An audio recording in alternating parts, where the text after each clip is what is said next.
Have you ever stopped to think that maybe you're working longer than you actually need to, but you've never considered that possibility because it feels too irresponsible to even think that way? Have you ever felt that tightness in your chest when you imagine the future and automatically see yourself old, exhausted, still depending on a paycheck, as if that were inevitable? What if I told you that the biggest mistake isn't earning too little? It isn't the economy. It isn't the government, but the way you see what it means to retire. There's a paradox. Almost no one notices. When you have nothing saved, when your account is practically at zero, the feeling is survival. It's bad, it's suffocating, but it's direct. You wake up and think, I need to pay the bills. That's it. The focus is on now. The problem is immediate, but when you start saving money, when you see a few thousand set aside, something strange happens. Instead of peace, a different kind of fear is born. You start thinking about what could take that money away from you. An unexpected expense, an illness, a layoff, a mistake. What was supposed to bring security starts bringing anxiety. And that's the point almost no one understands. Your brain wasn't trained to handle wealth. It was trained to avoid loss. So when you accumulate a middle range amount, not big enough to give you real freedom, but significant enough to matter, you go into alert mode. You start protecting it as if it were fragile. You work more to avoid risk. You avoid change. You accept bad situations out of fear of losing what you built. Do you see the problem? You start saving in search of freedom, but you end up creating a new mental prison. And this is where the major turning point comes in. The one almost no one explains to you. There's a specific point, a number that changes how your brain reacts to money. Up to that point, you're in survival mode. Your body responds with tension. Your mind thinks in terms of risk. Your decisions are defensive. After that point, something shifts. The urgency decreases. The fear lessens. Your thinking becomes clearer. You start making strategic decisions, not desperate ones. The question no one has asked you until now is, what is that point for your life? Most people never calculate it. They just repeat that they need a lot of money. They talk about millions as if it were a universal rule. But retirement isn't a magical number that works for everyone. Retirement is the moment you stop depending entirely on your next paycheck to survive. That's very different. Maybe you don't need to work until you're 65 or 70. Maybe you just need to reduce your level of dependence before then. Maybe you need to reach an amount that covers the basics of your life. Not luxury, not excess, but for that, you need to face an uncomfortable truth. Do you actually know how much your life costs? Do you know exactly how much you need per month to keep the essentials running? Or are you on autopilot, paying bills without knowing the real number behind your peace of mind? Without clarity, fear grows. And when fear grows, you accept anything. You accept overtime you didn't want. You accept disrespect. You accept an exhausting routine. You accept living for the weekend because you believe you're still too far from that so-called freedom. But maybe you're far not because of a lack of money, but because of a lack of strategy. There's a huge difference between earning little and living disorganized. There's a massive difference between working hard and working without direction. And what delays your retirement the most isn't your salary amount.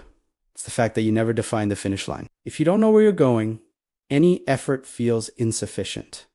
Now let me go even deeper. You're not just afraid of not having enough money in the future. You're afraid of losing what you've already achieved. And that creates a dangerous behavior. Instead of seeking freedom, you start seeking stability at any cost. And stability, when misunderstood, turns into complacency. You start thinking like this: better not take risks, better not change, better not leave, better not try something new, because I might lose what I already have. And that's how you trade potential for the illusion of security. But real security isn't having a steady job. Real security is having margin, it's having reserves, it's having options. If something happens tomorrow and you can survive for months without income, your posture changes, your tone changes, your decisions change. You stop acting out of fear and start acting out of choice. That's early retirement in its initial stage. It's not about stopping work. It's about stopping working in desperation. And here comes the second most important point of all. You were taught to believe that retirement is rest after decades of suffering, as if it were a late reward for silently enduring everything. But that's a cultural construct, not a natural rule. you can build different phases in your financial life. You can work intensely for a strategic period and then scale back. You can change fields once you have a foundation. You can create side income before leaving your main job. You can structure investments that support part of your life. But none of that happens while you live on autopilot. And living on autopilot is more common than it seems. You wake up, work, pay bills, try to rest, repeat. The month ends. Another one begins just the same. And before you know it, 5 years have passed. 10 years. And you're still in the same emotional place. Maybe your salary improved. Maybe you changed cars. Maybe you upgraded your lifestyle. But the feeling of dependence remains. Because the cost of your life grew along with your income. This is one of the biggest saboteurs of early retirement. Every raise becomes a new obligation. Every promotion becomes a new standard. Every improvement becomes more pressure. And when you increase the fixed cost of your life, you increase your time of dependence. If you need $5,000 a month to live, your freedom goal is one thing. If you need $10,000, it's something completely different. And many times you double your goal without realizing it, simply because you never questioned your choices. That doesn't mean living poorly. It doesn't mean depriving yourself of everything. It means living consciously. There's a gigantic difference between improving your life and inflating your life. Improving means bringing real comfort. Inflating means increasing expenses to relieve momentary anxiety or to prove something to someone. And until you separate one from the other, you'll keep believing you need to work more than you actually do. Now, I want you to imagine two very clear scenarios. In the first, you keep living the way you do today, always waiting to earn more before you start organizing, always postponing building your emergency fund because it's not the ideal moment yet, always believing that when life stabilizes, you'll begin. In the second scenario, you decide that regardless of your current income, you'll structure your foundation. You'll figure out how much your essentials cost. You'll build a solid reserve before chasing any boulder growth. You'll automate what you can so you don't depend on willpower. Which of these two scenarios brings you closer to freedom? The problem is that the first one is comfortable. It doesn't require confrontation. It doesn't require looking at the numbers. It doesn't require changing habits. It just maintains the illusion that in the future, everything will sort itself out. But the future doesn't fix anything on its own. It only amplifies what you build today. There's also a deeper emotional layer. Maybe you grew up hearing that life is a struggle, that money is hard, that working until retirement is the normal path, and you internalize that as absolute truth, as if wanting freedom earlier were arrogance. But it's not arrogant to want to live with peace of mind. It's not irresponsible to want to reduce your time of dependence. It's not selfish to want choice. What's truly dangerous is living 30 years without questioning whether the path you're following is the only possible one. Maybe you don't need an absurd fortune. Maybe you need clarity and consistency. Maybe you need to stop treating money as a prize and start treating it as a mental tool. Because money doesn't buy happiness directly, but it buys margin.